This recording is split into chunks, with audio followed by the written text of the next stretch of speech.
Round one of the playoffs is right around the corner, but before we plunge into that, let's nerd out and player grade everyone on the Celtics roster and their performance relative to expectations throughout the regular season. We'll have all of that and more next on First to the Floor. Who's going to be first to the floor here? And it was Marcus Smart, as he usually is. Brown drives, scoop layup off the glass. That's not the first time we've seen a superstar in green and white sacrifice the body. Garnett, knocked away.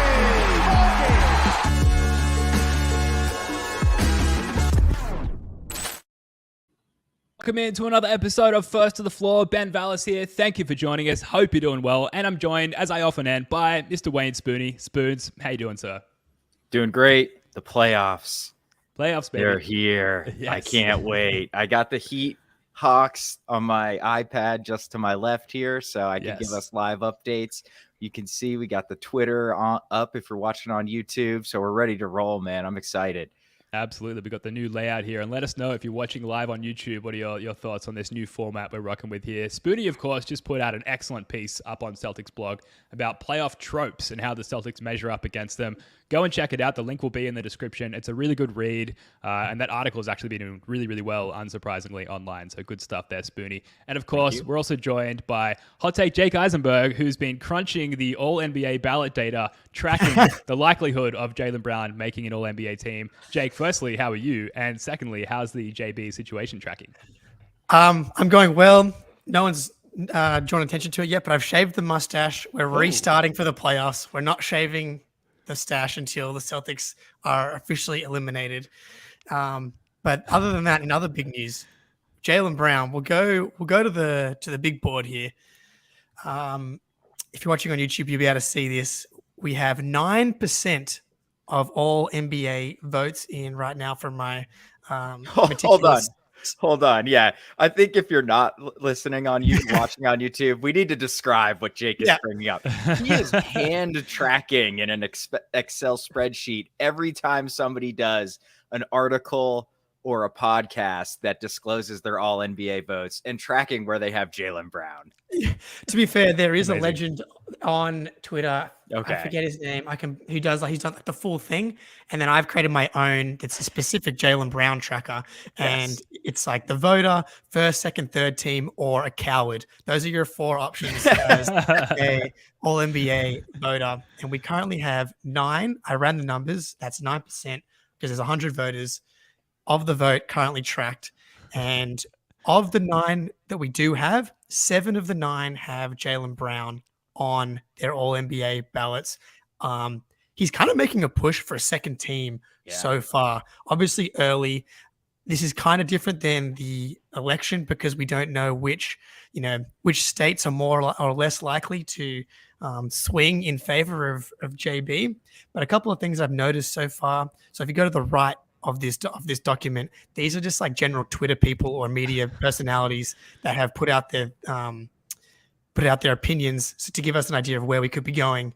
Most importantly, the Locked On Network, which includes 38 voters, all the Locked On podcasts, multiple hosts, all those podcasts, that comes to 38 voters, have Jaylen at second team. So I think that's quite indicative of where we could be ending up.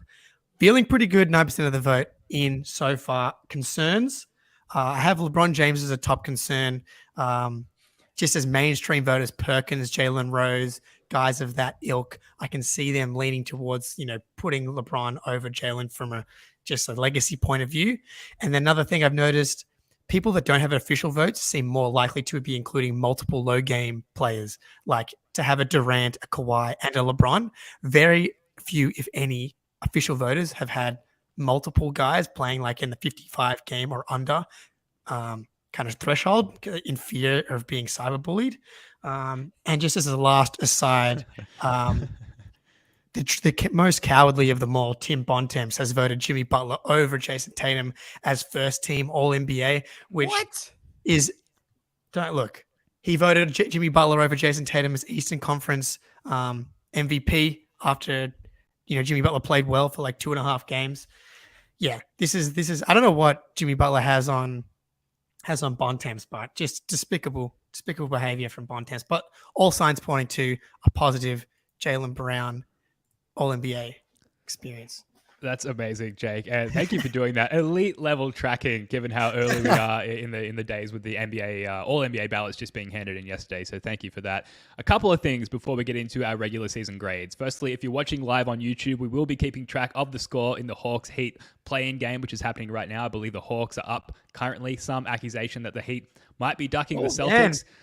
We're hoping to be wrapped by halftime so we can all hop off this call and watch the game. So let us know your thoughts on that. And these player grades in the chat here while you're watching. Also, coming up for the rest of this week, Barstool Greenie, a.k.a. Dan Greenberg, will be on the show this Thursday night to preview our first round matchup.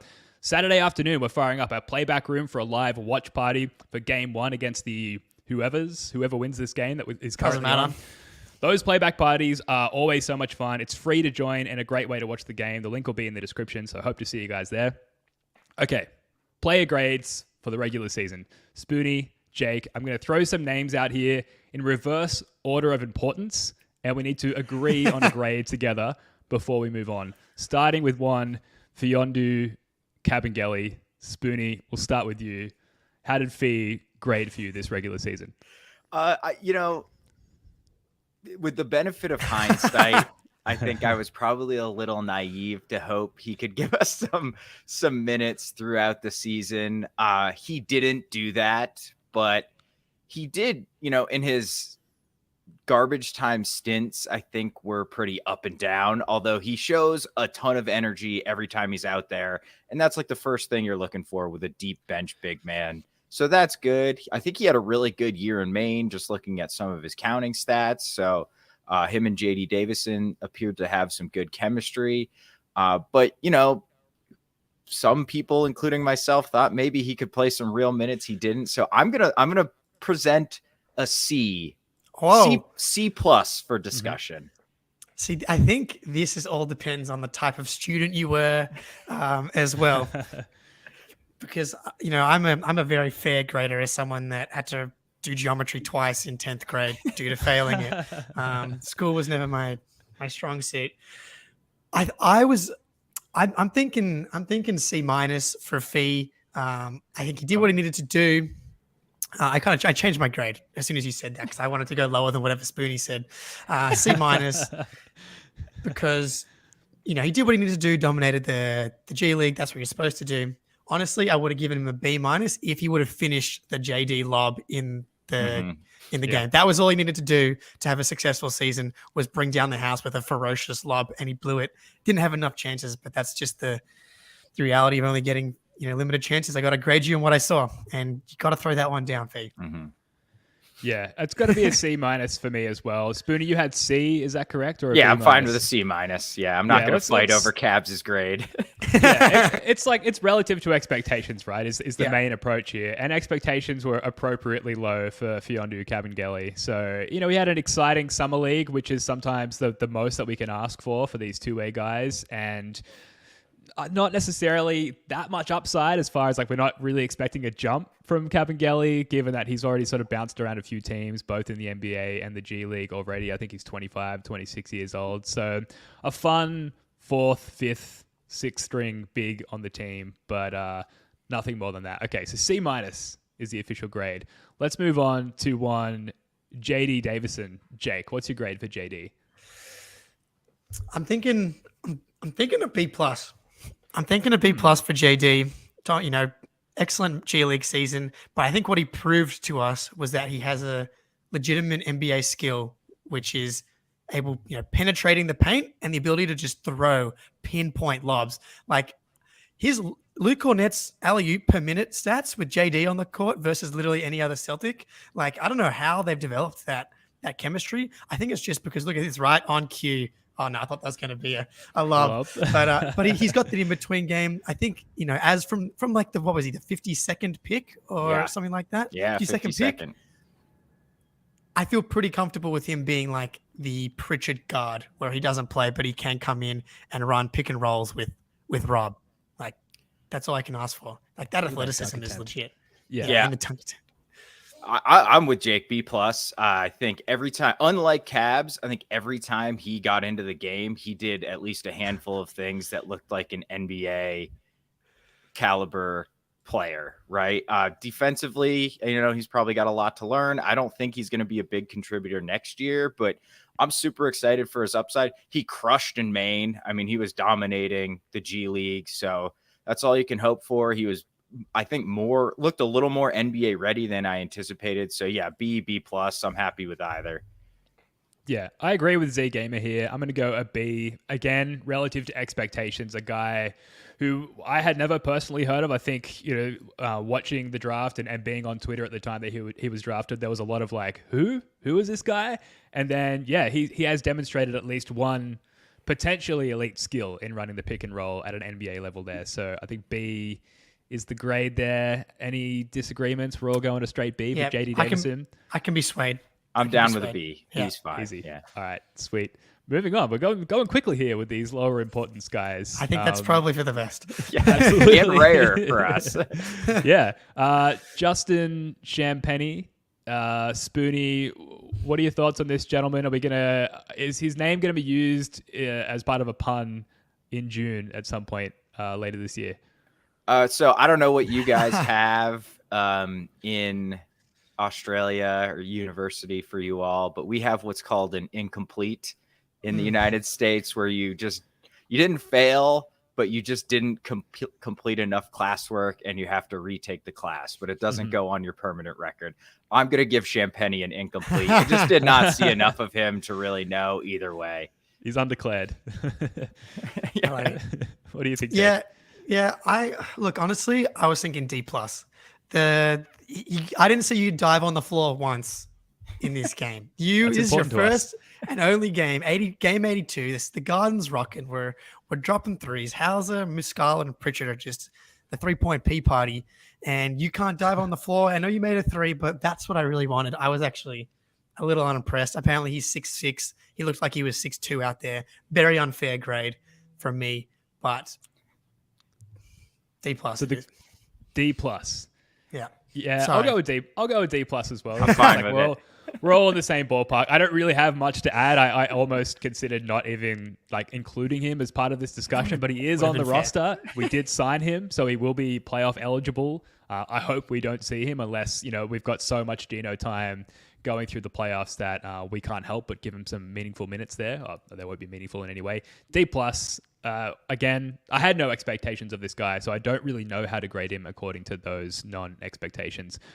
Let's get to something a little bit juicier here. Let's get to one Danilo Gallinari. Again, technically rusted on the team. We have to give him a grade. There are things to consider here. First of all, first team all rehab.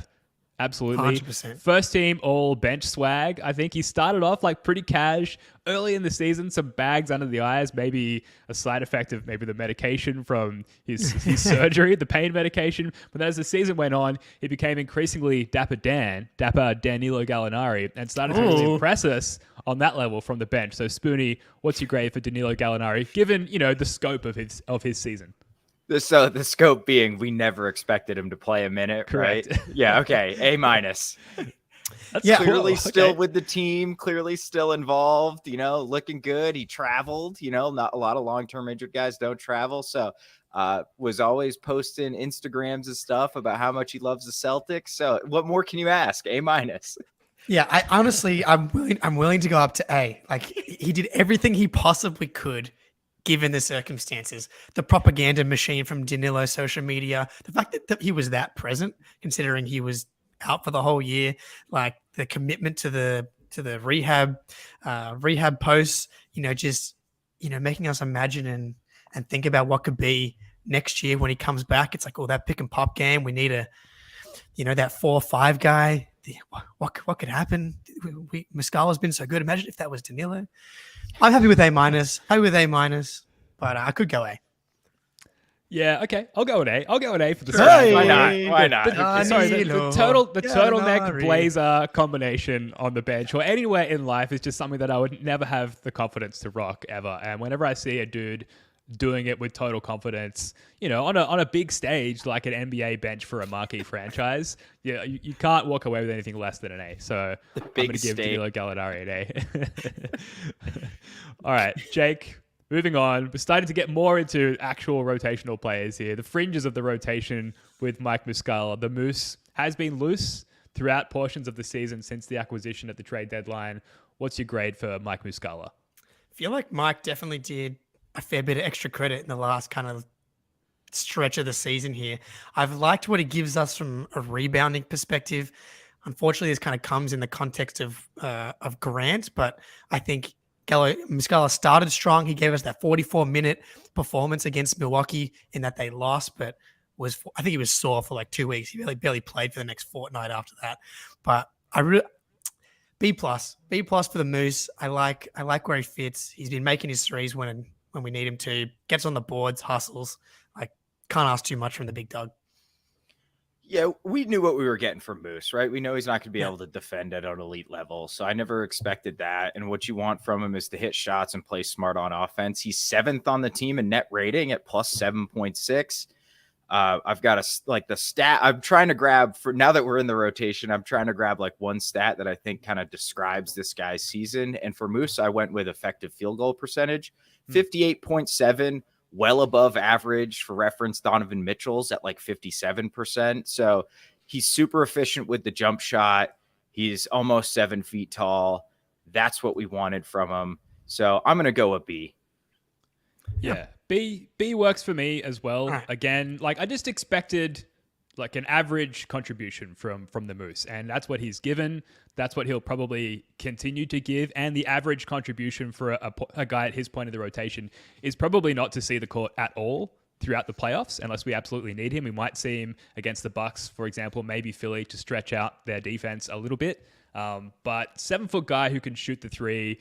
He had a very exhilarating starting center role against I believe the Raptors and the Hawks to end the season there. That was a lot of fun. Anytime you get to see these deep bench guys that we learned to love over the course of a season have a little contribution in those end of season games. I think back to Aaron Baines having like 36 points against the Nets, I think, in the final game of the season a few years ago. That was a lot of fun. So I kind of enjoy Mike the Moose Muscala in a similar vein. So are we all agreeing on B there for the Moose? Just like pretty much straight up average, slightly above average? Yes, I can work with that. B. Luke Cornett, Jake. I mean, he was expected to be our primary backup center going into the season with Rob. I guess we were all expecting, once Rob was healthy, for us to go back to double bigs. We didn't necessarily see that role for Luke Cornett throughout the season. I don't think that's necessarily his fault. It's more just Joe Mazzulla tinkering with different lineups and rotations and things like that. So based on the expectations going into the season, how does Luke Cornett grade out to you? I think for me, it's a B-. I would think I was higher on him than you both coming into the season, feeling pretty comfortable with him being the third big man. It became clear that I think on 60% of the nights, you feel comfortable with him as your third big man. And there's just a few nights where he just can't get a rhythm or can't get a rebound. You're like, please, Lord, put Blake Griffin in, or please just see if Rob's knee's okay. So I think for the most part was serviceable for sure. So I think B- is a fair grade for Luke. I'm going to go C for Luke, but I'm willing to be swayed. And here's why. He was good at things I didn't expect him to be good at, and was bad at all the stuff I was hoping he would be good at. Like, he was an awful defensive rebounder, like 13% defensive rebound percentage, which is very, very bad for a center, especially a 7'2" guy. He was 12th on the team in net rating at 3.9, but 98th percentile as a pick and roll finisher. 10% offensive rebound percentage, which is absurdly high. So he was actually like really effective as an offensive player and just a rim runner and a guy that crashes the glass, but was not what I was expecting, cleaning up the defensive glass and blocking shots and playing above average defense. So I expected Luke to be sort of an okay to slightly below average third string center. And I think that's what he was. So that's a C to me, but I'm willing to be swayed. Yeah, I think I might go C+. just because you have to factor in the celebrations there. I also True. think he is runner-up, like, vibesman. Yeah, with the Stromile Swift there. Cornish game hand. Legendary post-game interviews. Bus one boy. Blake is obviously the king vibesman, and we'll get to Blake shortly. But Luke Cornett, just in what he added to the locker room, I think has been great. But I didn't really expect much for him on the court going into the season anyway, and then we didn't see as much as we thought we would see from him. So for me, that just grades out at a C, and then you got to add in the C+ because of the vibes that he brings to the team. So it sounds like we're sort of hovering around that C+. We don't have to have an exact agreement, but I think we're all roughly there. Yep. I'll come up to a C+. Yeah. All right. That's fine. Cool. I didn't consider the celebration, so I'm willing to go up. Yeah, thank you. Easy negotiations so far. We've got some good feedback from folks in the chat, so keep that up. I expect the negotiations to get maybe a little bit more heated the closer we get to some of those 30-plus minute per game guys. Let's move on. Peyton Pritchard, Spoonie. What are your thoughts? Okay. This Tough is one. a really, really, really difficult one. Last of the rotation guys in net rating at plus 1.4. He only played 48 games, and he did miss some time with injury, but a lot of that was just straight up DNPs because he couldn't crack the rotation. He started to find his game, I think, in the second half of the season, but the front half of the season was not good for Pritchard. He only averaged 13 minutes per game. I don't think this is his fault, but I think you're hard pressed to say he exceeded or met expectations. So I'm going to go D+. Yeah, I think that's the correct grade. Yeah. Like, he needs to be an elite shooter in order to have a chance at cracking, especially this rotation. Yeah.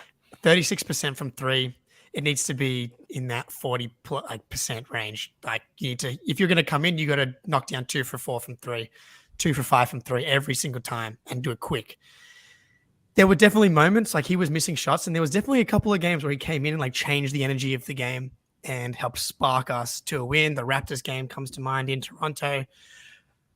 But yeah, I think and the fact that there was, like, we had the reports of him being unhappy and asking for a trade. Like, I get that that's how you feel, but just can't, I don't believe that can be something that comes out. I don't know why you're going on Iguodala's podcast and saying that in the midst of, like, literally pretty much a flawless season. You can't be the guy that's, like, causing any drama. So for that, I think D+ is where I land as well. This is where I want to give him a B- because Whoa. I just think that, he's not quite a few years, but he's a few years into his NBA tenure now. He has had a frustrating tenure thus far in that, like, he's clearly a high talent guy. In his short stature, maybe there's potential for him to be played off the court throughout the course of a playoff series, but his talents could clearly be better utilized elsewhere. And yet, for the most part, he's, like, pretty well stuck it out and not made too much noise on the negative side as far as his frustrations. He's made his frustrations clear and known, but I think that's pretty relatable. Like, not that we can all personally relate to, like, the plights of a bench NBA player, but just that, like, clearly he's playing maybe below his role a little bit. And I can at least sympathize with him in that sense. And yet, you guys mentioned energy injection before when he comes on the court. He always contributes in that sense. In fact, there have been times where we've been calling for Joe Mazzulla to insert a hard PP into the game because we need that energy injection and we haven't gotten it. So, like, if anything, we've had less Pritchard than we've wanted. There's the injury thing as well, which is his sort of first injury problem of his career thus far. I thought that he played that quite well as well, just in terms of not pulling the vibes too far downward and it being a relatively high vibe season, and Pritchard being maybe the most frustrated player on the team and not really dragging everyone else down into that along with him. So I think he deserves a slightly elevated grade in that sense, based on, how this season has played out for him personally and how he's kind of, for the most part, kept his chin up and still contributed when he's had time on the court. So for me, it's a B. Sounds like I need to be negotiated down. Look, you got to at least come into the C- range. Like, yeah, he's that's a Victor. Yeah, C-. sorry. That's a huge. You're pulling me all the way down there. The hard PP insertion, that's an expectation. Like, that you don't get extra points for like bringing energy as the 10th guy. Like, That's your job. You have to do That's like that. the one thing you need to do. Which is why Grant We'll get to there. Grant. Yeah. Yeah. Which is, Oh, yeah. yes. So yeah, like you need that's a meeting expectation. So I don't think you get like up to B for that. And then the shooting was below average. Like And he's he a didn't- victim of his circumstances, but that he didn't rise above them and like grasp it and win himself a role on the team. He just kind of was like, I'll stay ready. Okay, well, yeah, you're an NBA. You're literally paid millions of dollars to do this. You better be ready to play when you're called on. He's not All that young. He's 25. Like He's he older played than 4 years in- Tatum. Yeah, right. So the maturity, if he had been a one and done guy, that would make more sense with some of the stuff that came out. But I think you're a slightly older guy. You got to show the level of maturity to keep that on the down low. So, and you got to come down to C. I'll at come the down minimum. to C. I'm not going to Okay. C minus. That's just too Okay. low for a hard and fast PP, but I will come down to C. Are we locking that in before we move on? Can allow it. Let's lock it in real quick. Atlanta is crushing Miami. Yeah, It's crushing. 62-38. What? Yeah. That's Yeah. insane. Miami stinks. We do have our live Twitter feed on the right hand side of our new layout here. There's some initial feedback coming in on that layout that's a little bit crowded, so I'd love to hear from some other folks what they think of this format. This is V1 for us as far as this new visual layout here on YouTube. So let us know your thoughts as we move on here. And that's great to hear that the Hawks are maybe going to help us avoid playing the Heat and us not having to dip back into that PTSD Yes. portion. We of have our Celtics sad season. Udonis Haslam on the sideline. That's probably one of my favorite memes is like, yes, that emotion from Udonis Haslam that's his contribution for the last 5 years. It's been emotion on the sideline. Really The helpful. way for wins and Ben's losses. grading, you'd probably give him an A minus. Oh, there we go. All right. Yeah. Let's wait till the end of the game. Maybe he'll get some minutes. All right, let's move on. Blake Griffin. Now the juice is starting to flow. It's getting interesting here. Blake Griffin, Spoonie, I think it's your turn. Where are your grades at with Blake Griffin, the vibes? Third on the team in net rating at plus 9.9, almost 20% defensive rebounding percentage, his best since 2016. I don't know. I expected almost nothing from Blake Griffin. And while he didn't play a lot, when he played very well. Blake is a easy layup A+ for me. The first one on the board. Yeah, this is a no-brainer. Wow. To quote the great Spoonie, from Lob City to Job City, man. Like this, Yes. this guy is the best. We put up a video again, like because we spoke about like who's exceeded expectations the most. It's maybe Blake Griffin.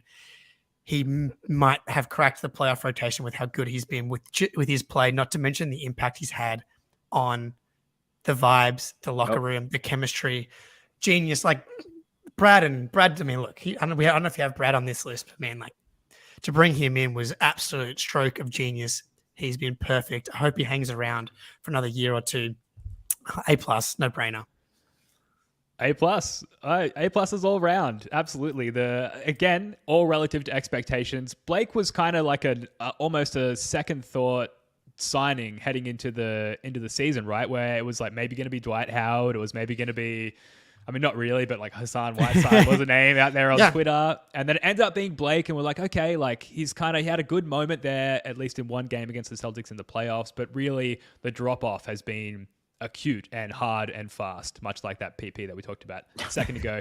And yet the vibes are there. I said it on our last show, maybe the show before, Blake Griffin. I did not expect to fall in love with you the way that I have. I've fallen head over heels for Blake Griffin, and no regrets. I'm all the way in. Even if he sees no time in the playoffs, and I think he will. I think there will be spot minutes at the very least for Blake Griffin. Yeah.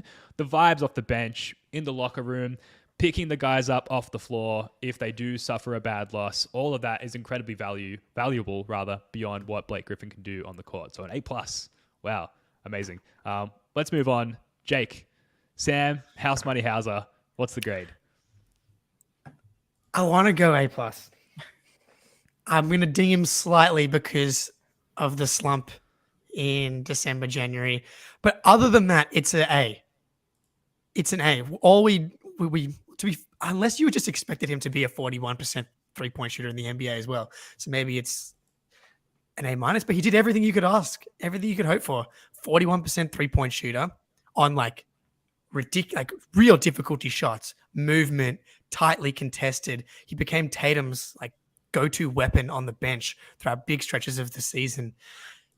And I think he exceeded expectations on the defensive end as well. The off-ball cutting, like the juice that Hauser brings to the offense is real. When he's rolling, like that bench like unit is not just, oh, let's just hang on until the starters come back in. It's like, oh, the game's over now because Hauser just hit 3 threes and blocked Tyler Hero on the other end because they tried to ISO him.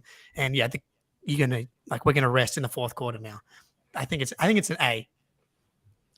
Yeah, so Sam, 6th on the team in net rating, plus 7.7, led the NBA in defensive rating at 106.4. And that's what I was worried about is, will Hauser's shooting outweigh his defense?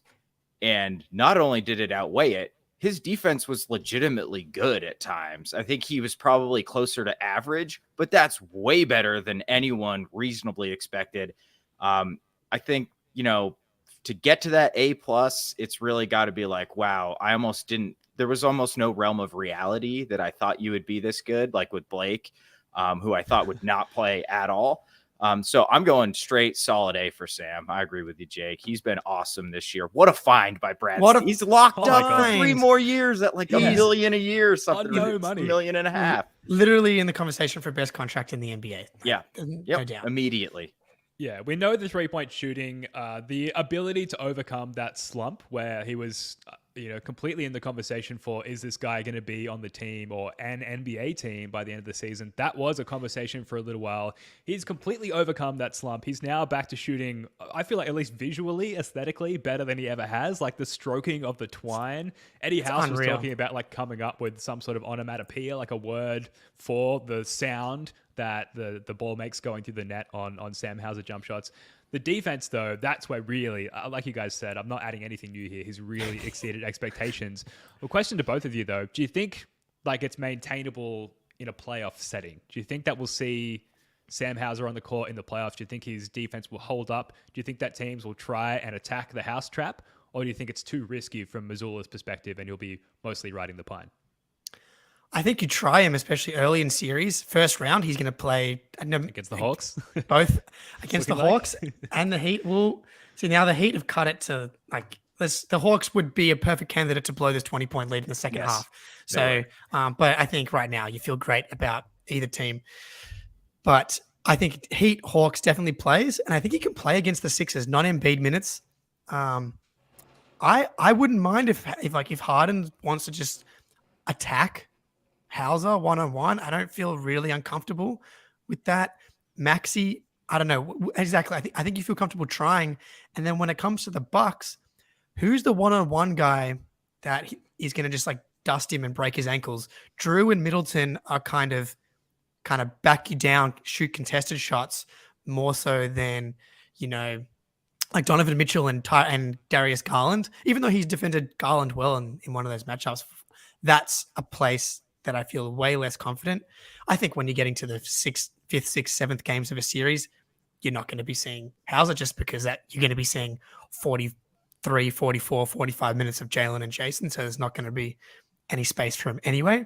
But I think early in pretty much any of these series, I think you feel confident just because of the matchups on the other side. Yeah, I worry a little bit about Trae Young. I think that's the type of guy he has difficulty staying in front of. I think he'll play a lot against the Heat. I mean, I'm not like same with Drew and Middleton. Jimmy Butler's that same type of player who's just going to try and beat you with strength. And that's the type of guy Hauser's done a really good job. Just stay in front, contest without fouling. And if they make the shot, they make the shot. So I think round 1, he'll have a pretty significant role unless it's really ugly, really quick. What I don't expect it to be. And then the Sixers, it'll probably just kind of depend on game flow and what's going on. And if the offense stalls out, we'll see him, even if there's some defensive questions. Yeah, if we do play the Heat, I need a Hauser 15 points, like 5 threes off the bench, just to stick it to the Heat, who have always, like, against whoever their playoff opponent is, there's always like, who is this guy? Where do they get him? They're paying him a vet min, and he's like, scoring 22 points a game in the playoffs. That's insane. We need to thrust that back in the faces of the Heat if we do end up facing them, which seems semi-unlikely at this point, given how that game is going on. Although, Jake, you're very right in saying that if anyone's going to give up a lead, it's going to be the Hawks there. One person Sam Hauser might be jockeying for playoff minutes with, maybe we're getting ahead of ourselves here, is Grant Williams. Spoonie, like Jake, his reaction on screen is already, that's the grade. So we'll start with you, Spoonie. What are your thoughts in terms of grading Grant Williams in this regular season? I think Grant's tough because recently he's been so bad. But if we go back to the beginning of the season, he was instrumental in that 21-5 run we had to start the season. I thought he was good on both ends of the ball, and he was absolutely lights out from three. And then he started getting a little cocky with the pump and drives, and then it all started to kind of fall apart from there. So he's 9th on the team in net rating, plus 5.9. He's the 33rd percentile, so awful in defending isolations. And Grant, that is his job. That's why he plays. It's not because he's protecting the rim and cleaning up the defensive glass. It's because you can switch everything with him, and he's not going to get beat by anybody. And he was getting beat over and over. So it pains me. I still believe in Grant. I think we should sign him to a good deal for 4 years. I really believe in him long term. I'm going to go with a D+. I know. Yeah. It's harsh, but I feel, yeah. I think I could go potentially lower. You didn't even mention the complaining to the refs. That got worse. That got worse. It did. That got worse. And that's like so in your control. Like I can empathize with a young player struggling with the contract situation, trying to figure out how aggressive and not aggressive it should be when all of that's kind of swirling around. Like that's a lot of pressure to deal with as a young guy in a deep rotation where your opportunities aren't as easy to come by as they were last year. Like they kind of had no choice but to play Grant a lot last year, especially into the playoffs. Whereas this year, it's like, yeah, we have a lot of different ways we can go this year. And so that's when it's like, I got to make it work. It doesn't work. The 2 missed free throws in Cleveland. I think you got to get, like, it's a D. I think it's a D-, honestly. I think it's pretty close to an F. Yeah, D+. I almost wanted to go C-, and I'll tell you why. Because on Twitter today, I haven't got. Yeah, the I tweet, know. unfortunately. That was great. Yeah, I can't tell you verbatim what it was, but basically, Legion Hoops, I think it was, tweeted out like what was the most like he's not him moment. Yeah. Again, not verbatim. Yeah, this season, and Grant Williams like quote tweeted it, being like, "I'm going to make 2 of them," referring to his 2 bungled free throws make against both. the Cavs. There, that's the one, and that kind of self-awareness puts him in better stead with me. And me, I'm always looking for like the sort of the positive angle. And for him to do that, I kind of wanted to apply a C- grade to Grant, but I can't argue with what you guys are saying. So we've had a D-, we've had a D+. So can we agree on a D? I hadn't remembered the comment. I can settle at D+ for that. That's self-awareness. And I do like I don't want Grant to lose his joy. I think that's something that I think we all really like about him. And to see him quote that, I think was a little ray of sunshine in an otherwise gloomy season. Yeah. Also, if your dad comes on our podcast, you get at least a half a grade. A+. Sorry, Grant. We take it all back. I wonder what Gil would give him. We should revisit this after the playoffs because I think absolutely. that'll tell us Grant is the guy, other than probably Tatum and Brown, who stands the most to gain in the playoffs, I think. Okay. Jake. Malcolm Brogden, one of the few players we've bestowed a nickname onto this season. What's your grade for potential 6th man of the year, Malcolm Brogden? We had a little hiccup, I think, amidst the swoon of the Celtics in that December range. But other than that, I think the fact that he's a front runner, he's either going to be 1st or 2nd in 6th man of the year voting, but kind of by a lot with Quickly. You can't go too much lower than A-, right? Like he's been kind of exactly what they brought him in for. He's steadying presence off the bench. He's scoring. He's leading the league almost in 3-point percentage. And I think we haven't seen it yet, but what you've seen gives you a lot of confidence with what he can give you in the playoffs. And it's like we have a surefire all-star level bucket getter coming off the bench against some tough defenses in the playoffs that can take the load off Jaylen and Jason. He played 70 games, 69 games. Up there. I thought it was like 72. The fact that he came in with that, injury prone label, and the fact that he was able to get to that level and that reliability, I think that's a massive, massive deal. So I'm happy to go up to A- on this. I'm going to be a lot. Oh, here we go. Yeah, here this we is go. probably our first real disagreement. I think if this was 2 months ago, this grade would be much, much worse. But Brogden, 11th on the team in net rating at plus 5.1, 44.2% on catch and shoot, 44.8 on pull up. You see a lot of 3-point shooters have huge disparities between that. Doesn't matter how Brogden shoots the ball. It's basically going in. Huge weapon. But I really think that's the only thing he did better than we really expected all year was his shot. I thought defensively, he's really picked it up recently, and maybe that's by design. The whole team has picked it up recently defensively. So, he's 30. He's like other than Al, the oldest guy in the rotation. So I wonder if he was just kind of learning the system, not giving it 100%, but he's can't finish at the rim. He's like at 54% or 55% around the rim. He's not, I don't love how he plays offense. I mean, he makes a lot of shots, so it doesn't matter, but it's not like he's a ball mover like, the guy we'll get to shortly here. So I'm going to go a B with Brogden. He was very, very good this year. I don't think he exceeded my expectations enough to get in the A territory for me, though.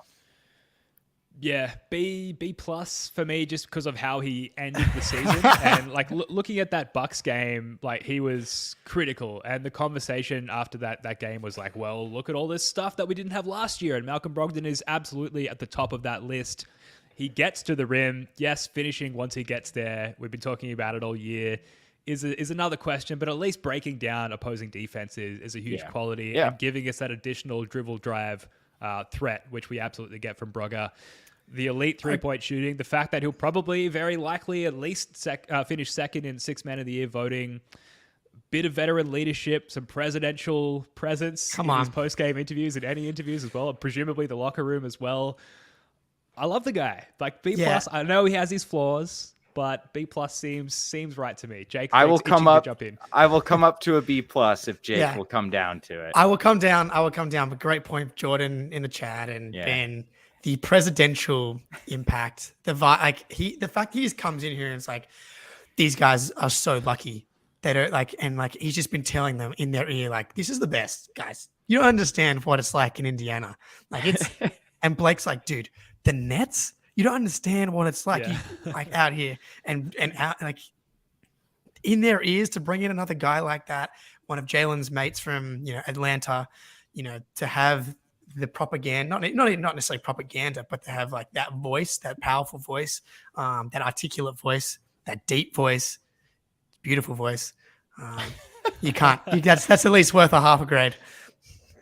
So we're going with B plus. We're happy with B plus. All right, that's fine. Folks in the chat afterwards, if you're watching later on YouTube, let us know your thoughts on that grade, because that was maybe one of the more divisive ones so far. I'm glad we found a happy medium there. It is propaganda, absolutely. Okay, we're moving into really Brogden obviously going to be a huge part of the playoff rotation, but really moving into the thick of things here. Starting Spoonie with the Time Lord, Robert Williams. What's your grade for this gentleman?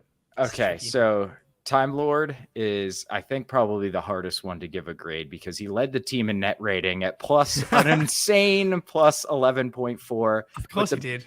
The biggest stat for me is how many games he played, and that's 35. Yeah. So Rob being awesome on the court isn't super surprising to me. Him not being on the court, he played less than I even expected. So I don't know where to go with this, but I'm going to go C. Just because he didn't play, like we needed him at times and he just not there. Like that's the worst thing you can do other than play so bad you're detrimental to the team. So I don't know. And he didn't seem like himself when he came back at first, or like these last 10 games or whatever, 5 games, he's looked amazing. And I'm very happy he's feeling this way for the playoffs, but I just think not a great season for Rob. C minus.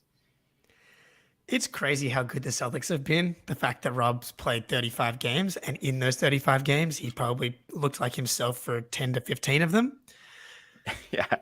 It's you have to be a real Celtics fan to understand just how impactful Rob Williams is and how like he takes us from being, solid contender to like we might wipe the floor with people if he stays healthy the whole way through. But I can't go much higher than C either. like 35 games. Like, I will say though, I'm not sure it's all his fault. They were pushing him way more than they should have been for a lot of the season. And when I went back and looked at where he was inactive and when those little things started to pop up, it was like clockwork when he started to get 28, 31 minutes here and there. So, and that's part of that's probably on him. Doesn't sound like he's like the most committed to his body. Like the Tatums and the Jaylens of the world. So I think that has an impact, but I think that they did a disservice to him. And I think it was also fair because they were trying to recapture the magic of the double big lineup. And it feels like they've realized that this is a different team and Rob off the bench is the best from keeping Rob healthy and balancing the 3-guard lineup perspective. So I don't want to go lower than C because I think it was not all his fault for some of the health stuff because I think we have to be realistic with where he is health-wise and protect him from himself. What do you think was number one on the list of priorities for Robert Williams going into the season? Just open-ended question. Him being healthy for the playoffs. I'm saying, is this where you're trying to lead us? Basketball, yeah. Yeah, and he achieved that, right? And number two is probably look like as close to the best version of yourself, which goes hand in hand with being healthy at the end of the season. Look as close to that version of yourself as you can by the end of the season. And in those last 5 games, we've absolutely seen that as well. So yes, we can't go above. We definitely can't go above B because Ben, stick with me here.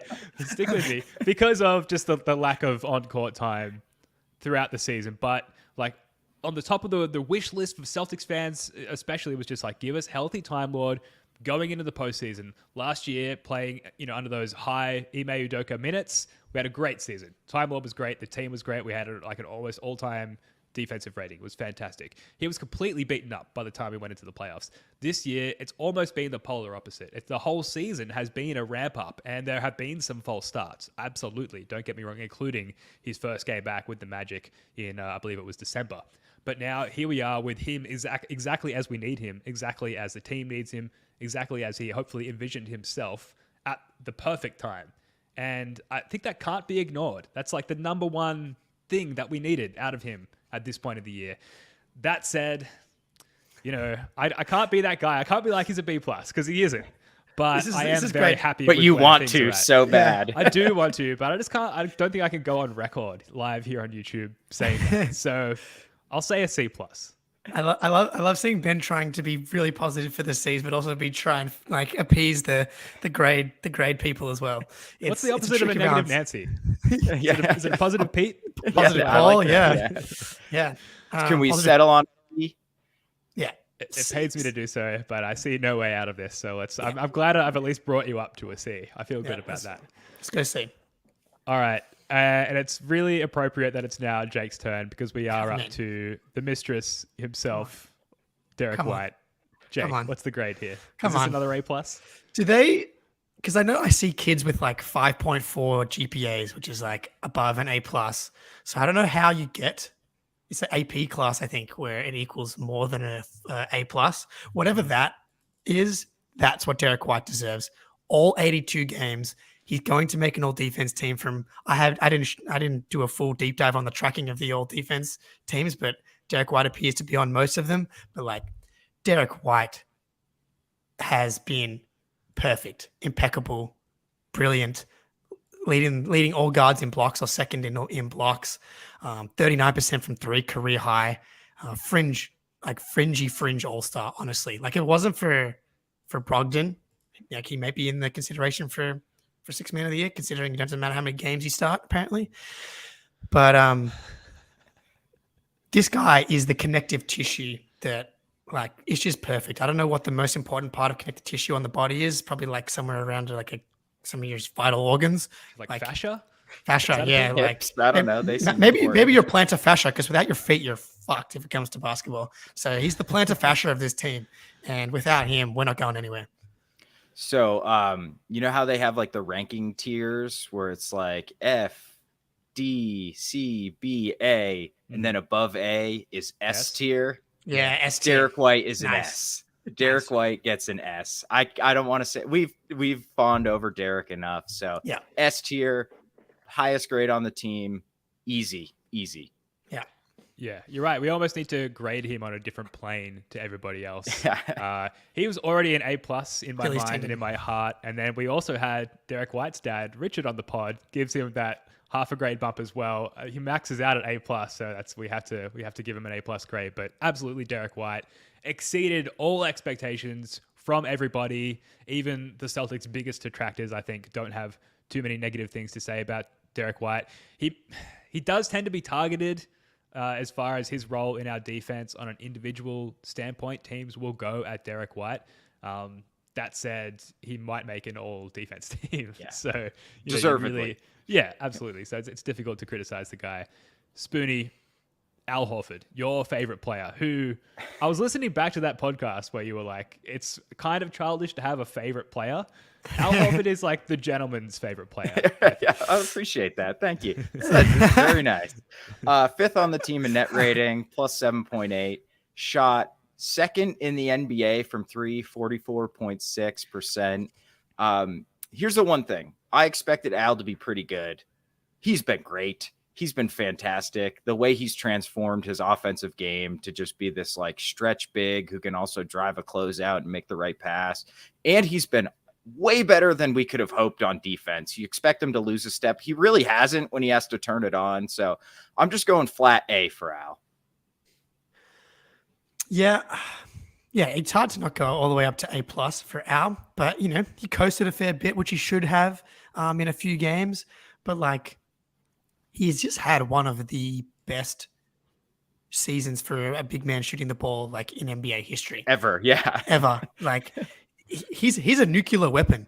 Like this guy, when he's hitting front, which is always from the outside, and the way that he matches up and the weapon just goes to a new level when you talk about the Sixers and the Bucks, because that's where they struggle, is when with these stretch bigs, and we have like the best stretch big in the league.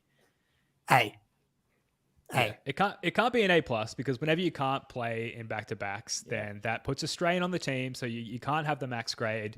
Next grade down is an A, and I think he's well deserving of that. And at 36 years old, yes, like there's maybe been a visible decline in his athleticism now, but he's well and truly, as you guys said, made up for that. Well and truly from beyond the arc. And then we were just running the highlights of the overtime game between the Celtics and the Warriors, and like we saw him elevate his intensity from a physical standpoint in that game. Jake, you mentioned it a couple of pods ago, like that's lurking under the surface, and that's surely going to emerge as a factor in the playoffs. We're going to see Al Horford step it up and put his limbs and his ligaments as an old man on the line a little bit more and put it all to risk to get the Celtics over the line and get a championship there. So an A for Al Horford. I don't think anyone would disagree with that. We've got a couple of A+ in the chat. You'll love to see it. Jake, Marcus Smart, the maestro, up and down season. Maybe the most the most emotional attachment to Marcus Smart for your sicko Celtics fans than anybody else, and yet he's kind of lurked behind the scenes a little bit because of our elite guard depth this year. We haven't had the opportunity to be as elated with or disappointed with Marcus Smart throughout the course of the season, part due to injury and part due to we've got so many guys who can fill that role when he's out. That said, what's the grade for Marcus Smart for this regular season? Yeah, definitely a tricky one for Marcus. Definitely a bit more up and down. But that being said, in the first part of the season where the Celtics had one of the best offense of all time, he was key. He was the maestro. He was a massive reason why the ball was moving and popping and getting all these wide open shots. And he's kind of returned pretty comfortably, I feel, to kind of the best point guard on the team, I think, when it comes to getting the offense moving and moving the best. I think from the fan perspective, Brogden just complicates things because he's just such a different player, and points and buckets are such an easy thing to notice with your eyes. They're really obvious on the box score.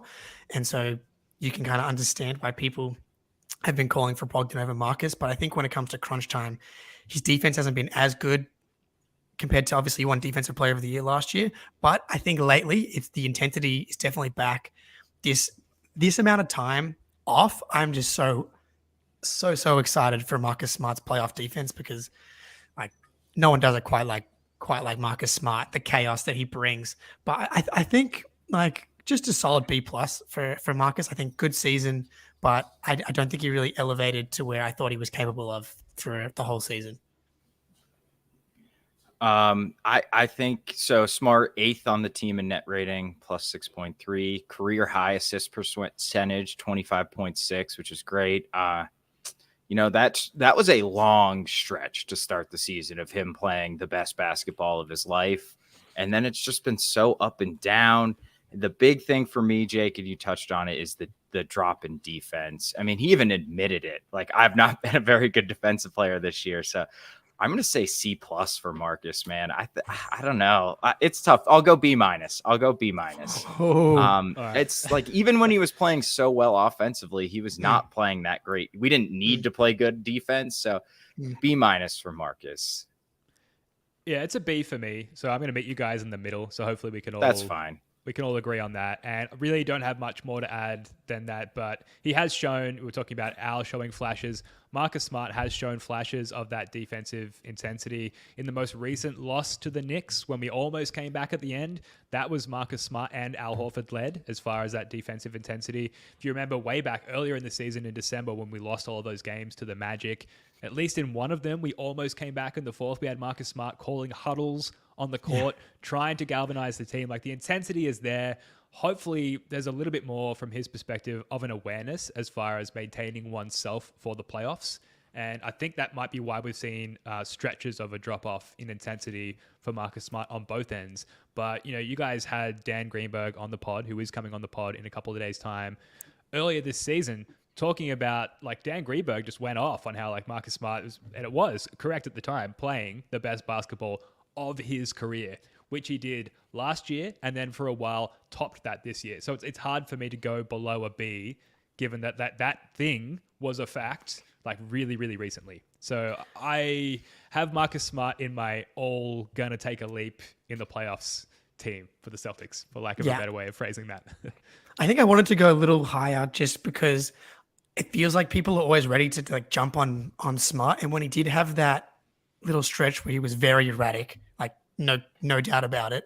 And when he came back from injury, like, people are so quick to like jump on Marcus, and it's like, has he not earned the faith, love, and trust and respect of everybody yet? Like, Jordan in the chat, 100% faith in Smart when it comes to the playoffs. Like, that's where, I want to lean higher just because I want to pay respect to what he's done in the playoffs for the Celtics over his career. But I think in this season in particular, I'm happy with a B. Yeah. Any arguments there? No, I'm fine with a B. I think, it was so obvious he was playing injured, which is great. We love that he's trying to get out there, but he's kind of hurting the team for a little bit. So yeah, B's fine. That said, the hardest guy for me to not give an A, but I digress. I hear you. Let's move on. All right, Spoody, over to you for Jaylen Brown. Interesting season for Jaylen Brown, the masked man. I think we could all agree that he has been playing, again, the best ball of his career just recently, like right now, heading into the playoffs. We've talked about him, hopefully, likely, based on Jake's awesome tracking there. High potential for him to make an all-NBA team, potentially an all-NBA second team. Some discourse, some discussion around his future with the Celtics going forward, which might affect his grade from a fan perspective, which is what we are, fans of the team.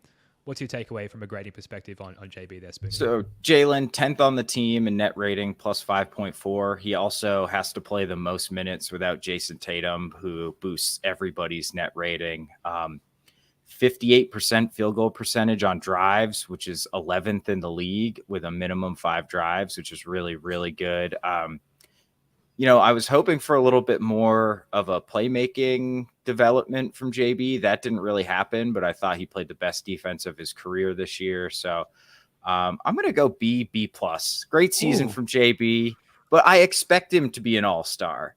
And he went a step up from all-star to all-NBA guy. To me, that's like, if I'm saying C plus is like what I expected you to do, he exceeded my expectations a little bit. So B plus.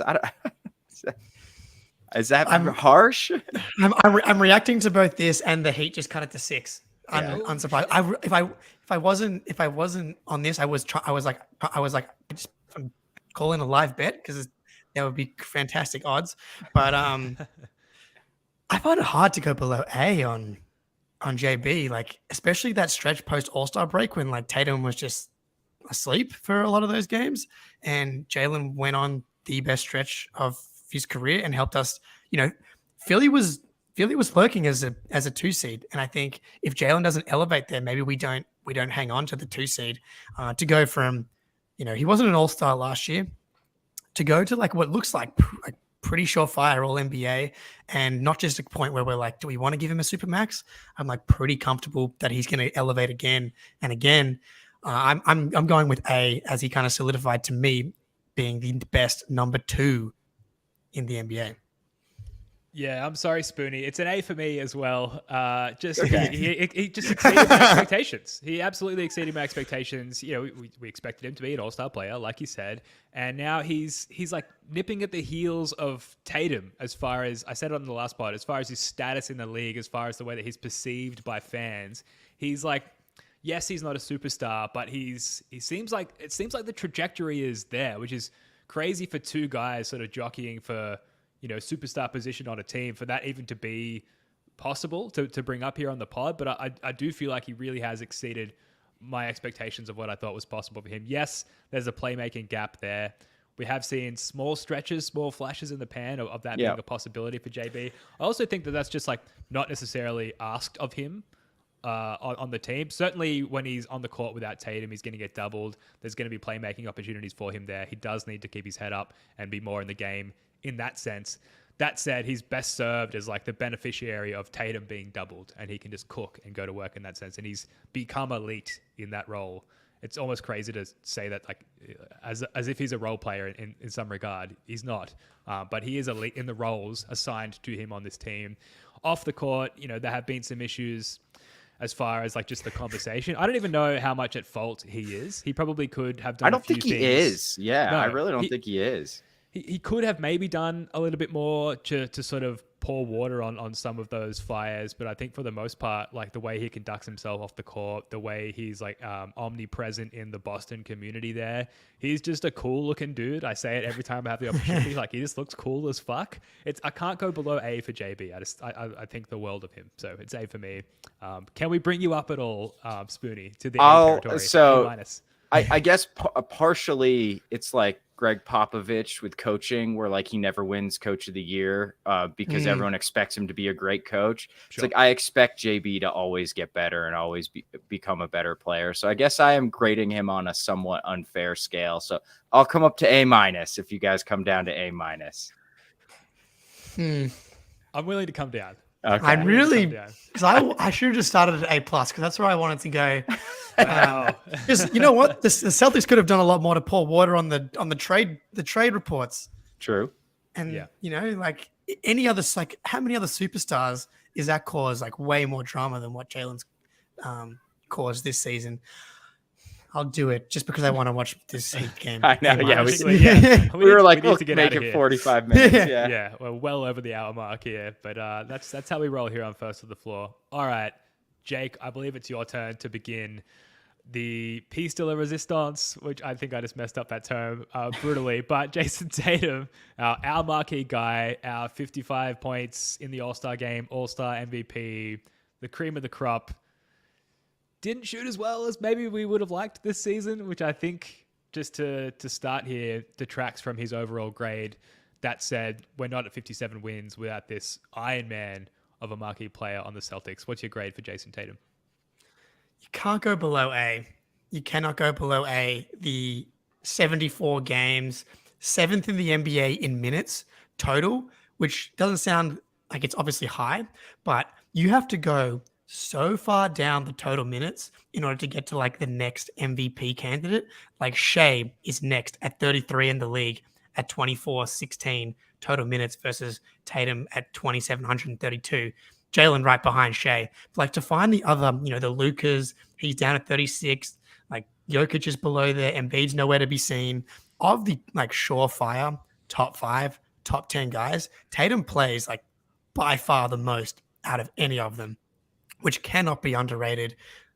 Like that just, and his presence on the court just equals W's That's just what he does when it comes to his gravity, his defense, his rebounding. Did he lead the team in rebounding this year? I'm pretty sure he did. Yeah. So the fact that like we didn't have Rob this year and he takes that, okay, I'll just be like a power forward and lead the team in rebounds this year. Yeah, not a problem. Getting to the rim, finishing at a higher clip, developing a floater, even if the floater is terrible. I wouldn't go to that. I wouldn't go to that too much just yet. But clearly improving on his game. Yes, he only got to 35% from 3, but the fact that he improved these other aspects of his game, I can't go below a 57 win team, and like he's the driving force every night. Yeah, Tatum 4th on the team in net rating, plus 8.5, almost 70% in the restricted area, which is like elite finisher level. I'm gonna go C-. I just expect. No, I'm kidding. What? Career high in points, rebounds, assists, effective field goal percentage, true shooting, assist percentage. The hardest jump is to go from top 15 guy to top 5 guy. You know, there's very few by its very nature, there's very few top 5 guys, and Tatum has firmly cemented himself in that conversation. I'm with you. Firm A for me for JT. Yeah, it's an A. We have to veer away from the A+ just because the slight dip in shooting, and that's really just, I hope that's a point of emphasis for him. I'm sure it will be in the offseason, and just figuring out how to get into a quicker rhythm with his shooting in the, you know, the shooting opportunities that are afforded to him by, you know, team defenses. But just, it can't be overstated how fun it is like to cheer for a homegrown superstar.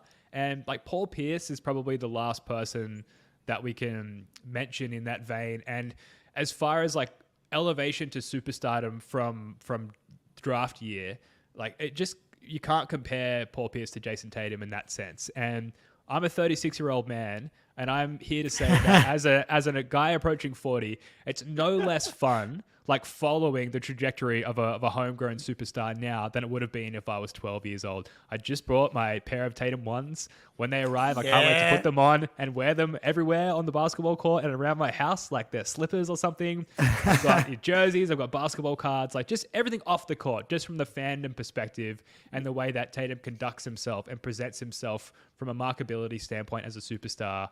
Like that's so much fun. And as Celtics fans, you know, we've kind of had to watch other teams and other fan bases revel in that glory for a while now. And we've been able to dip our toes with Isaiah Thomas and, you know, Kyrie Irving, and I mentioned Paul Pierce and KG, but drafting this guy at 19 and watching him grow up to be a man and deliver on all fronts on and off the court, I just can't overstate how fun and enjoyable it is. And I'm going to shut up now because this Hawks Heat game is looking incredible. We need to I'm like sweating in. Game.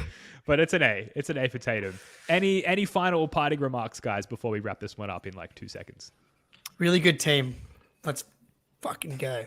Paul Pierce never made an All-NBA first team. Tatum's about to make his second. Yeah. Crazy. Yeah, the 65 game minimum threshold, like almost, I feel like guarantees Tatum for an MVP or several, just because he will hit that kind of every year. So that's nice. Thank you to everyone in the chat for your thoughts and feedback. And if you're watching the show later, please leave a comment, like, subscribe, all that good stuff. That's going to do it for this one. Thank you so much for joining us. If you enjoyed the show, like I said, please subscribe to the podcast on your preferred platform or on YouTube. Leave us a 5-star rating, review, comment. All of that good stuff really helps us out with clout and getting guests and things like that. We'll be back here, speaking of guests, live on YouTube Thursday night with Dan Greenberg of Barstool Sports. Really looking forward to that one.